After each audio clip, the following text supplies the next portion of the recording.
Hello friends, good morning, welcome back to my channel. তোমরা সবাই কেমন আছো বলো? আমি ভালো আছি, আশা করি তোমরাও খুব ভালো আছো। অনেক দিন পর আজকে একটা ভিডিও করছি। এখন বাজে 9টা। তো এখন কাপড় টাপড় কেচে চলে এসেছি ছাদে, শুকুতে দেবো আর কি। তারপর ফুল টুল তুলে পুজো করব। ঠিক আছে, দেখতে থাকো তোমরা ব্লগটা। এখন আমি এবার ফুল তুলে নেব পুজোর জন্য। দেখো কত জবা ফুল ফুটেছে, সেটাই তোমাদের দেখাচ্ছি। ছাদে এলে আমার মনটা খুব ভালো হয়ে যায়। তো সব জবা ফুল তুলবো না, কিছু তুলবো, আর কিছু গাছেও ভালো লাগে। নিজের হাতে গাছ করে সেই গাছে যখন ফুল আসে তখন আলাদাই আনন্দ আসে। আবার সেই ফুল তুলে যখন ঠাকুরকে দিই, খুব ভালো লাগে। আমার ছাদ বাগানে শুধু জবা গাছ নয়, অনেক রকমের ফুল গাছ আছে। যেমন দেখো, এখানে নয়নতারা আছে, অপরাজিতা ফুল আছে, কাগজ ফুল আছে। প্রতিদিন সকালবেলা আমি ফুল তুলে পুজো করে আমার দিনটাকে শুরু করি। কত অপরাজিতা ফুটেছে দেখো, প্রচুর অপরাজিতা ফুটেছে।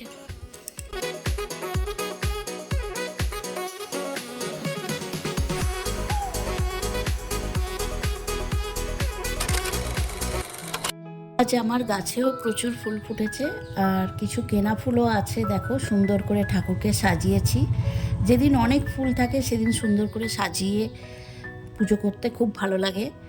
এমন সময় এরকমও গেছে যে মানে গাছেও ফুল হয়নি আর কেনা ফুলও নেই, একদম কম ফুল দিয়েই পুজো করেছি। তখন মনটা খুব খারাপ হয়ে যায়। যাই হোক, আজকে খুব ভালো লাগলো, সুন্দর করে সাজিয়ে পুজো করেছি। আর একটু ভিডিও করলাম, তোমাদের সাথে শেয়ার করলাম।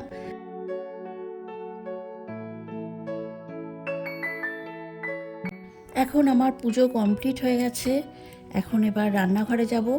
রান্নাঘরে গিয়ে কি করি না করি সবই তোমাদের সাথে শেয়ার করব। বলো, কি বলছিলে?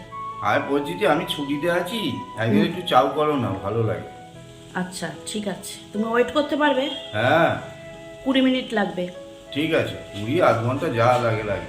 ঠিক আছে, 20 মিনিট পরে এসো। ঠিক আছে। তোমরা তো শুনেই নিলে যে আমার হাজব্যান্ডের আবদারে এখন আমাকে চাউ বানাতে হবে। ও বাইরের খাবার একদমই খায় না। মাঝে মাঝে আমার কাছে চাউটাই আবদার করে, এটা খেতে খুব ভালোবাসে। একদম সিম্পলভাবে আমি করি, যেটা ওর পছন্দ।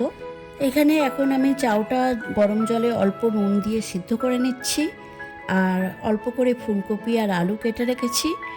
আর কোনো সবজি দেব না, শুধুমাত্র আলু ভাজা আর ফুলকপি ভেজে নিয়ে সেইটা দিয়ে চাউটা করব। তোমরা কারা কারা এরকম শুধুমাত্র আলু ফুলকপি দিয়ে সিম্পলভাবে চাউ বাড়িতে করো, আমাকে জানাতে পারো কমেন্টের মাধ্যমে। চাউটা দেখো এখন একটু ওপর নিচে করে দিচ্ছি, দিয়ে আবার চাপা দিয়ে দিলাম। চাপা দিয়ে 2-3 মিনিট রেখেছিলাম। এখন দেখো চাউটা অলমোস্ট সেদ্ধ হয়ে গেছে। তো আমি জলটা এখন ছেঁকে নিচ্ছি। আমি একদম সিম্পলভাবে চাউটা করি। বাড়িতে আমাদের কেউই সস দিয়ে খাওয়া পছন্দ করে না, সেই জন্য সস একদমই দেব না। হ্যাঁ, তোমাদের একটা কথা বলা হয়নি। চাউটা সেদ্ধ করার পর আমি এখানে তেল দিয়ে চাউটাকে ভালো করে মাখিয়ে নিয়েছিলাম, যাতে চাউটা একটার সঙ্গে একটা জড়িয়ে না যায়। তো এখানে দেখো আলুটা ভেজে নিচ্ছি।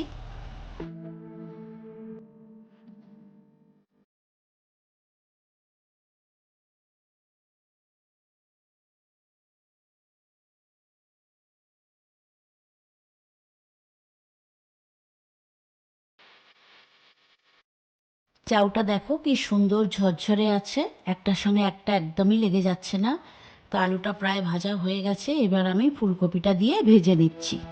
ফুলকপি আর টমেটো একটু দিয়েছি, সেটা আমি জোর করেই দিয়েছি। আমার মেয়ে একদমই পছন্দ করে না, ও খাবে যখন এগুলো বেছে বেছেই খাবে। অল্প একটু দিলাম টেস্টের জন্য। তো সেগুলো ভালো করে ভেজে নিচ্ছি। এখন আমার আলু ফুলকপি টমেটো প্রায় ভাজা হয়ে গেছে। এখন চাউটা দিয়ে দিচ্ছি, দিয়ে ভালো করে মিশিয়ে নিচ্ছি।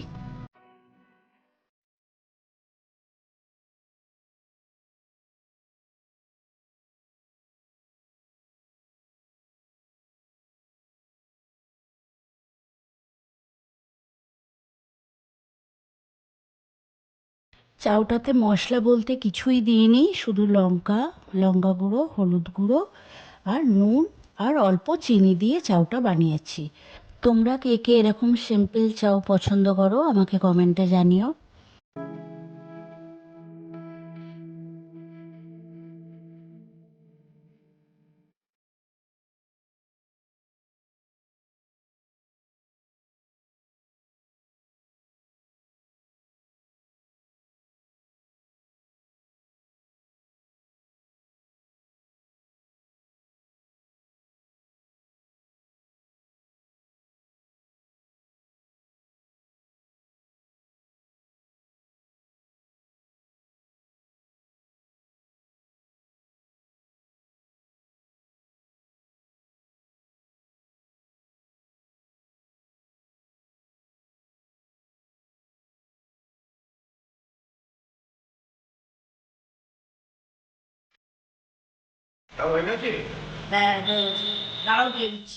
এখানে দেখো আমার চাউটা একদম রেডি হয়ে গেছে।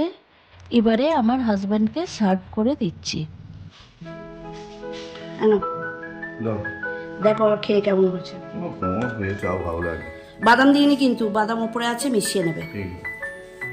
বাদাম দিয়েছো? হ্যাঁ ঠিক আছে, খাচ্ছি। হ্যাঁ ঠিক আছে। এই যে এই পরিমাণটা নিয়ে নিলাম আমার জন্য। চলো এখন খেয়ে নিই, দেখি কেমন হয়েছে। 2000 years later. এটা হলো পুঁটি মাছ দিয়ে, পেঁয়াজ কলি দিয়ে, আলু দিয়ে, পেঁয়াজ দিয়ে একটা তরকারি হয়েছে। ঠিক আছে, আমাদের হচ্ছে কপির ডালনা, ফুলকপির ডালনা। আর আজকে আমাদের স্পেশাল মেনু হচ্ছে সোয়াবিনের এই কোফতা কারিটা, যেটা কাকিমা বানিয়েছে। আর খেতেও খুবই ভালো হবে আশা করছি, দেখতে তো দুর্দান্তই লাগছে। তো এখন আমি ফ্রেশ হয়ে চলে এসেছি নিচে। তো এখন আমি লাঞ্চ করব। লাঞ্চ আছে হলো ডাল, আলু ভাজা, ডিম ভাজা আর ভাত। ব্যাস, এটা দিয়ে আমি আমার লাঞ্চ কমপ্লিট করব। তো চলো পরে আবার দেখা করছি। টাটা, আগে খেয়ে নিই তারপরে কথা বলছি তোমাদের সাথে। তো লাঞ্চ করার পর তোমাদের সাথে আর কথাই হয়নি, তো ভাবলাম যে এখন একটু গল্প করি। তো এখন বিকাল হয়ে গেছে, দেখতেই পাচ্ছ। তো এখন আমি একটু ছাদে এলাম। তো ভিডিওটা এন্ডও করতে হবে। তো তার আগে তোমাদের আমি একটা জিনিস দেখাতে চাই। তো চলো তোমাদের দেখাই, আগে ব্যাক ক্যামেরা করে দেখাচ্ছি, চলো। রূপাই, এটা তো তোমাদের দেখালো, তোমরা কি বলতে পারবে এটা কি গাছ? যদি বলতে পারো তো কমেন্টে জানাও, আর যদি না বলতে পারো তাহলে আমি বলেই দিচ্ছি, এটা হলো পিস লিলি গাছ। আমার 3টে জায়গায় এরকম বসিয়েছি, দেখো কি সুন্দর কুঁড়ি এসেছে। আজকে এই ভিডিওটা আমি এখানেই এন্ড করে দিচ্ছি বিকালে। তো তোমরা সবাই খুব ভালো থাকো, সুস্থ থাকো। টাটা সবাইকে, আবার দেখা হবে একটা নতুন ভিডিওর সাথে। টাটা।